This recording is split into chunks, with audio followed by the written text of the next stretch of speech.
আপনারা শুনছেন বি বাংলার টিভি নিউজের পডকাস্ট। আমি আপনার হোস্ট শ্রেয়া। আজকের পর্বে আমরা কথা বলবো এক আবেগ, এক ভালোবাসা আর এক ক্রিকেট টিম নিয়ে, কলকাতা নাইট রাইডার্স বা কেকেআর। 2008 সাল, ইন্ডিয়ান প্রিমিয়ার লিগ বা আইপিএল এর যাত্রা শুরু। সারা ভারত তখন উত্তেজনায় ফুটছে। আর সেই সময় বলিউডের বাদশাহ শাহরুখ খান ও জুহি চাওলার হাত ধরে জন্ম নিল কলকাতা নাইট রাইডার্স। নামটা শুনলেই আজও কানে বাজে, গড়বো লড়বো জিতবো রে। কিন্তু বন্ধুরা, কেকেআর এর যাত্রাটা কখনোই সহজ ছিল না। প্রথম 2-3 বছর টিম পারফর্ম করছিল না, একটার পর একটা হার, সমালোচনা, ট্রোল, মিম, সব কিছুর মধ্যেও একটা জিনিস ছিল অটুট, তা হলো সাপোর্ট। কারণ এটা শুধু একটা ক্রিকেট টিম নয়, এটা বেঙ্গলের ইমোশন। 2012 সালের আইপিএল, গৌতম গম্ভীরের ক্যাপ্টেন্সিতে দল পেল নতুন ছন্দ। স্পিন বিভাগে সুনীল নারেন, ব্যাটিংয়ে রবিন উত্থাপা আর মনোজ তিওয়ারির মতো নির্ভরযোগ্য মুখ।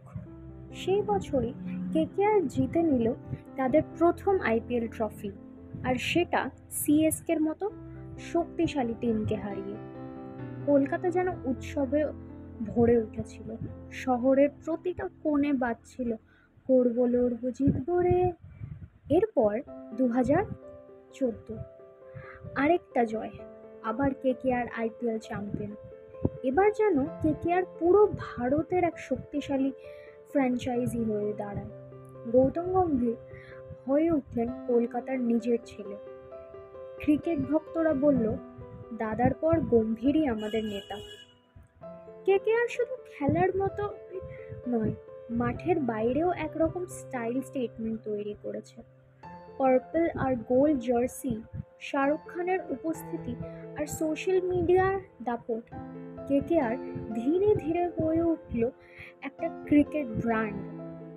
কিন্তু শুধু তারকাদের নিয়ে টিম গড়ে তুলবে না, তাই বারবার বেঙ্গল থেকে উঠছে নতুন প্রতিভা, যেমন শ্রেয়াস আইয়ার, বর্তমানে ক্যাপ্টেন।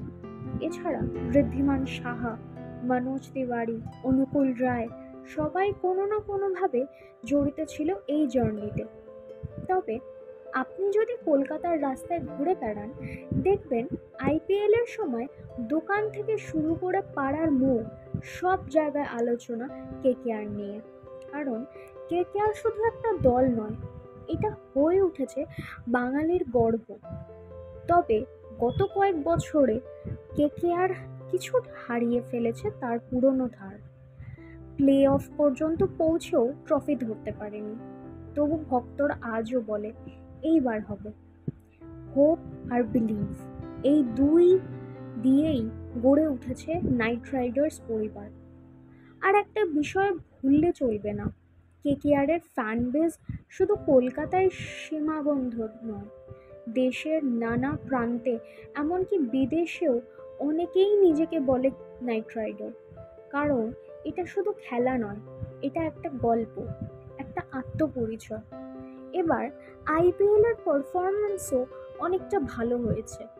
নতুন মুখ, নতুন ট্যাকটিক্স আর সেই পুরনো ছেদ, সব মিলে কেকেআর আবার ঘুরে দাঁড়ানোর ইঙ্গিত দিচ্ছে। আমরা যদি ইতিহাস দেখি, তাহলে বোঝা যায় কেকেআর সবসময় চ্যাম্পিয়ন হয়ে ওঠার জন্য লড়াই করে গেছে, কিন্তু তারা কখনো ফ্যানদের ভালোবাসা হারায়নি। কারণ এই দলে আছে শাহরুখের মতো একজন ইমোশন বিল্ডার, আছে বাঙালির স্বপ্ন, আর আছে একটি গল্প, যে গল্প আজও চলেছে, থামেনি। বন্ধুরা, আজকের এই পডকাস্টে আমরা শুধু একটা ক্রিকেট টিমের কথা বললাম না, বললাম সেই অনুভূতির কথা যা আইপিএল এর পারদ বাড়ায় কলকাতায়।